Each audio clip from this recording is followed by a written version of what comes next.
आपका चैनल नाम। आज हम बात करेंगे पंजाब में सितंबर 2025 में आई अभूतपूर्व बाढ़ के बारे में, जिसे इस राज्य में दशकों में सबसे विनाशकारी आपदाओं में से एक माना जा रहा है। इस बाढ़ की शुरुआत भारी मानसून वर्षा और हिमाचल तथा जम्मू कश्मीर में बांधों से पानी की अचानक निकासी के कारण हुई। सुटलेज, बियास और रावी जैसी नदियां उफान पर थीं। विशेषकर भाखड़ा, पौंग और रंजित सागर बांधों से अतिरिक्त जल विसर्जन ने स्थिति को और जटिल बना दिया।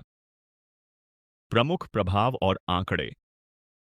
जनहानि एवं प्रभावित जनसंख्या। पंजाब के 23 जिलों में कम से कम 43 लोगों की मृत्यु हो चुकी है और लगभग 3,84 लाख लोग इससे प्रभावित हुए हैं। अन्य रिपोर्टों के अनुसार 2,930 मृतक, 2.5 लाख प्रभावित और 1,000 से अधिक गांव तरल जल से घिर गए हैं। कुछ रिपोर्ट्स मृत्यु संख्या 46 तक बताती हैं। गांव और भूमि प्रभावित। लगभग 19,000 गांव पूरी तरह से पानी में डूब गए हैं। फाजिल्का जिले में 6,22,185 घर जलमग्न हुए। साथ ही सड़कें और सरकारी भवन भी क्षतिग्रस्त हुए। फसल, कृषि और भूमि। लगभग 1,78 लाख हेक्टेयर भूमि प्रभावित हुई है और 4,03,000 हेक्टेयर फसलें नष्ट हो गईं। शिक्षा और सार्वजनिक जीवन प्रशासन ने सभी स्कूल, कॉलेज और विश्वविद्यालय को 7 सितंबर तक बंद रखने का निर्देश जारी किया।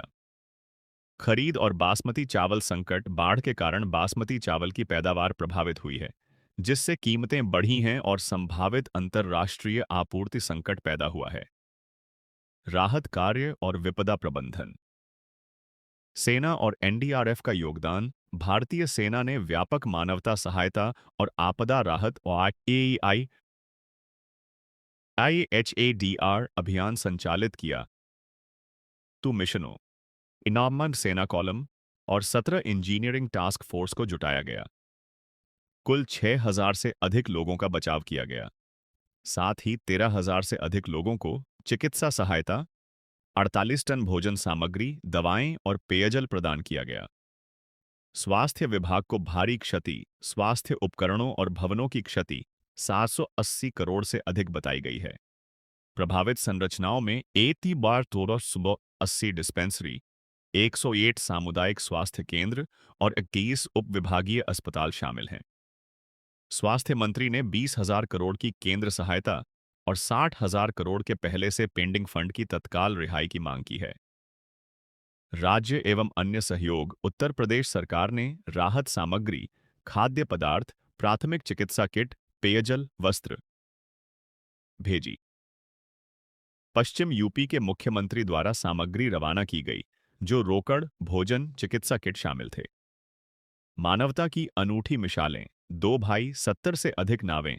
दो सगे भाइयों ने स्वयं प्रयास से 70 से ज्यादा नावें बनाई और बाढ़ग्रस्त इलाकों में भेजी। उनकी निस्वार्थ सेवा को स्थानीय प्रशासन और आमजन द्वारा व्यापक सराहना मिली। राज कुंद्रा का भावनात्मक योगदान। अभिनेता उद्यमी राज कुंद्रा ने पंजाब बाढ़ पीड़ितों को अपनी फिल्म मेहर की पहली कमाई समर्पित की। उन्होंने भावुक होकर साझा किया कि उन्होंने जीवन में कई बार गिरा है, फिर उठकर आगे बढ़ा है। यह जिंदगी और मानवीयता की प्रेरणा है। का दृष्टिकोण। समय लगभग 112 मिनट। स्वास्थ्य पुनर्निर्माण। 20,000 करोड़ की मांग के साथ बिहार केंद्र को समर्पित। पुनर्निर्माण और बेहतर स्वास्थ्य संरचना की स्थापना की दिशा में कदम बढ़ाए जा रहे हैं। कृषि और संरक्षा निवेश। किसानों को हर एकड़ 6,800 की दर से मुआवजा देने की घोषणा की गई, लेकिन यह राशि कृषि नुकसान एवं बहाली के लिए पर्याप्त नहीं मानी जा रही है। जल प्रबंधन और गणना नीति। बढ़ते वर्षा के पैटर्न को देखते हुए बांध और जल नियंत्रण संरचनाओं की मजबूती पर ध्यान जरूरी है। भविष्य की भयावह स्थितियों से निपटने के लिए इन्वेस्टमेंट और योजनाबद्ध रणनीति जरूरी है। शैक्षिक संरचना का पुनरुद्धार। स्कूल और कॉलेज फिर से खोलकर पाठ्यक्रम को पुनः सक्रिय करने की योजना है। बाढ़ से प्रभावित छात्रों के लिए विशेष कक्षाएं और सहायता उपलब्ध कराना आवश्यक है। निष्कर्ष और प्रेरक संदेश। समय लगभग 5 मिनट। आइए इस बाढ़ त्रासदी से यह सीख लें कि मानवीय सहयोग, प्रशासनिक तत्परता और सामूहिक भावना ही संकट में सबसे बड़ी ताकत होती है, चाहे दो भाइयों की नावें हों या सेना की बचाव। टीम एनहर कदम हमें याद दिलाता है कि एकता में ही वास्तविक शक्ति है। इस वीडियो के माध्यम से मैं आपसे अनुरोध करता हूं, इस क्षति से सीखें, तैयारी बढ़ाएं और संभल कर अगली आपदा का सामना करें।